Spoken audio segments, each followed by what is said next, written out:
M. Kabila a signé ce contrat au mois de novembre. Il n'était plus président de la République quand on a commencé à nous tuer à Brazzaville. C'est Jean-Claude Wemba qui a plié M. Kabila pour beaucoup de choses que je vois même ici à Matadi. Je ne parle pas seulement du Congo central. M. Louaka qui a contresigné.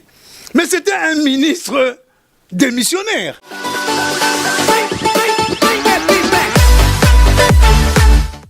Bon, vous le savez très bien que ça, ce n'est pas une affaire nouvelle pour Jean-Claude Wemba.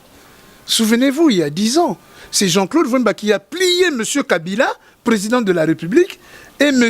Olivier Kamitatou, ministre du Plan. À partir de tout ce que j'avais entrepris, même au niveau du Parlement, que M. Kabila et M. Olivier Kamitatou ont arrêté les travaux. À l'époque, c'était diligenté par la Banque mondiale. Cette fois-ci, la Banque mondiale vient de donner le bébé, vient de refiler le bébé à la BAD. Vous savez, personne n'est contre ce pont route rail Kinshasa-Brazzaville.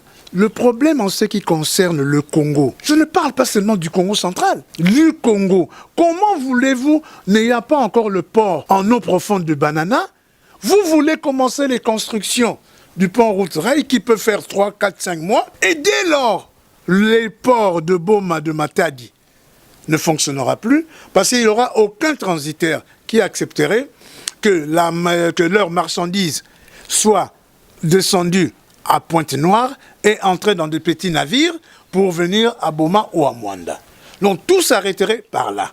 Or, dès lors que nous n'aurons pas le port en eau profonde de Banana, même au niveau sécuritaire, donc, en ce qui concerne les matériels de l'armée, de la police, de services de renseignement, et ou tout ce que vous voulez qui aura trait à la défense nationale du Congo, sera paisible d'être espionné ou même d'être arraisonné au Congo-Brazzaville. Souvenez-vous, il n'y a pas longtemps, Jean-Claude Wemba était parmi la première personne à s'élever contre cela quand on a commencé à nous tuer à Brazzaville. Souvenez-vous, l'opération Mbata Mukolo avec le général Ndengue et le président Sassou Nguesso. On a bien fermé les frontières, non? Alors si demain une chose pareille s'arrive, où est-ce que ça nous amènera? C'est pour cela, nous demandons à M. Félix Tshilombo Tshisekedi de ne pas accepter cela. Constitutionnellement d'ailleurs. M. Kabila a signé ce contrat au mois de novembre. Il n'était plus président de la République. M. Louaka qui a contresigné. Mais c'était un ministre démissionnaire. Plus grave, tout ce qui concerne l'extérieur de la République doit passer au Parlement pour avoir l'aval de la nation. Ce n'est pas passé au Parlement.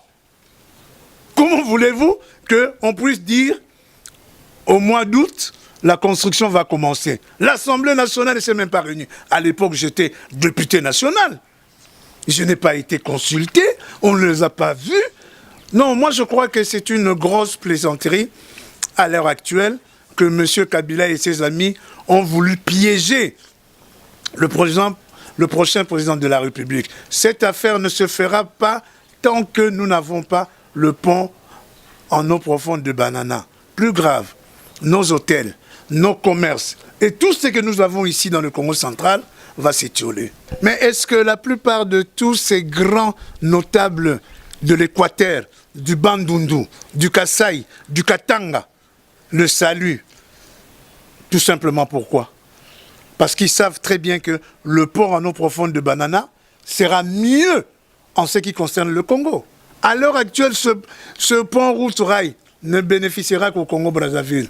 Et puis, il faudrait voir en sorte quelles sont